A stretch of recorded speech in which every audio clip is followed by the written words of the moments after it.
उशिराने सुरू झालेल्या पावसाचा जोर मुंबई शहरात आजही कायम आहे।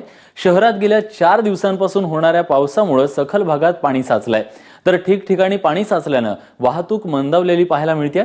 यामध्ये सर्वाधिक पावसाचा जोर दक्षिण मुंबईत पाहायला मिळतोय। याशिवाय मुंबई मेट्रोची ही वाहतूक काहीशी मंदावलेली आहे आणि त्यामुळे एकूणच मुंबईच्या वाहतुकीवर आज या जोरदार पावसाचा परिणाम पाहायला मिळतोय। स्वाती लोखंडे आपले प्रतिनिधी आता आपल्या सोबत आहेत। स्वाती, काय अधिक माहिती आहे मेट्रोच्या संदर्भात?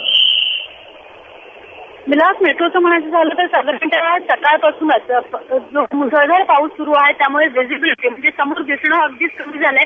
तर ह्या कमी व्हिजिबिलिटीमुळे ट्रेन थांबून जाते आणि यासाठी मेट्रो उशिराने धावताना बघायला मिळते। दोन्ही बाजूची घाटकोपर आणि वर्सोवा दोन्ही बाजू जाणारी। जर पावसाचं म्हणायचं झालं तर आज संध्याकाळपर्यंत मुंबई पूर्व आणि पश्चिम उपनगरात मुसळधार पाऊस होता आणि त्याच वेळेस दक्षिण मुंबईत मात्र पावसाची तीव्रता फारच कमी होती। पण संध्याकाळनंतर मात्र दृश्य बदललं आणि संध्याकाळनंतर दक्षिण मुंबईमध्ये पाणी साचल्याच्या अनेक ठिकाणी घटना समोर आल्या। दादर सिटी आणि त्याचबरोबर हिंदमाता जिथे सतत थोड्याशा पावसातही पाणी साचतं अशा ठिकाणी एकंदर पाणी साचल्याच्या घटना झाल्या आणि त्यानंतर ट्रॅफिक जाम झालं अनेक ठिकाणी।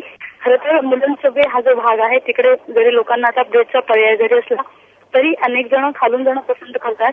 अशानेही याला आज एकंदर ट्रॅफिक जामला आणि पाणी साचल्याचं पाऊस जावं लागलं।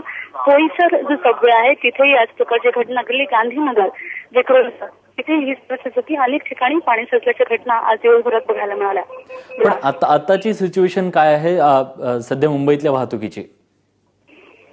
एकंदर जर आता आपण बघितलं पीक आर आहे हायवेवरनं जाणाऱ्या ज्या साधारणतः घरी परतणाऱ्या दक्षिण मुंबईतनं एकंदर सबवेच्या दिशेने जाणारे जे ट्रॅफिक आहे तिथे ट्रॅफिक जाम बघायला मिळतोय आणि अनेक ठिकाणी पाणी असलेलं ट्रॅफिक थोडंसं आहे। अंधेरीचा जर भाग बघितला तर अंधेरीवर ट्रॅफिक जाम बघायला मिळतोय अंधेरीच्या दिशेने येणाऱ्या साऊथ मुंबईवरून आणि त्याचबरोबर ईस्टर्न सबवेकडे जाणारा जो ट्रॅफिक आहे तिथे ट्रॅफिक जाम एकदम बघायला मिळतोय।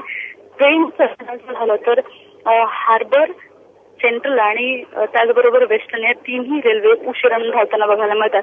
त्यामुळे घरी परतणाऱ्या मुंबईकरांना जो सकाळी सहन करावा लागला होता तीच परिस्थिती आताही आहे। विलास, धन्यवाद स्वाती, तू दिलेल्या सगळ्या सविस्तर माहितीबद्दल।